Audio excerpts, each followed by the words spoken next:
Hello everyone. In this we are going to discuss Geeta Hariharan versus Reserve Bank of India, which is a 1999 judgment of Supreme Court. Basically, Section 6 of Hindu Minority and Guardianship Act was under question in this case. So please come to Section 6, Clause A. Here the words used are in case of a boy or an unmarried girl, the father, and after him the mother. The father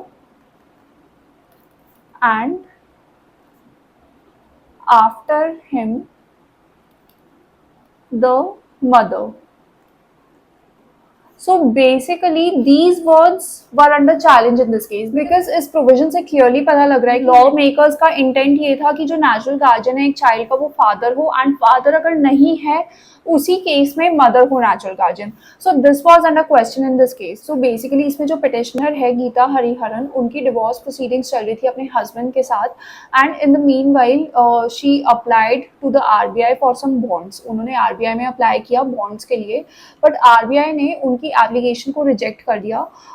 वो अपने child के नाम पर वो bonds खरीद रही थी, ठीक है, एंड उन्होंने उस एप्लीकेशन में खुद को as a natural guardian mention किया था बट आरबीआई ने उस एप्लीकेशन को रिजेक्ट कर दिया एंड आरबीआई ने उनको रीजन ये दिया कि आप पहले जाकर अपने हस्बैंड से एक रिटन लेटर लेकर आओ जिसमें उन्होंने लिखा हो कि आप नेचुरल गार्जियन हो उनकी एब्सेंस में, ठीक है. So then she approach the Supreme Court in this regard stating that section 6 clause A is discriminatory in nature. ठीक है, ये डिस्क्रिमिनेटरी है, यहाँ से जेंडर बायस साफ दिख रहा है, ठीक है, and it is against the principles of equality.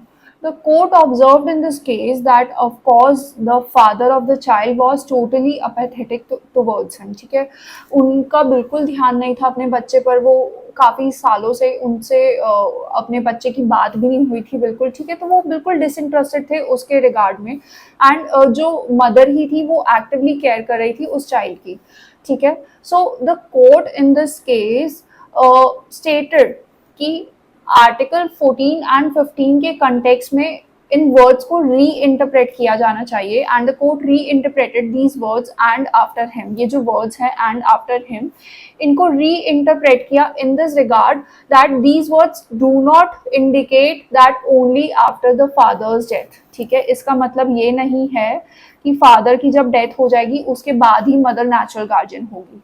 So this means that this can be a case of in the father's absence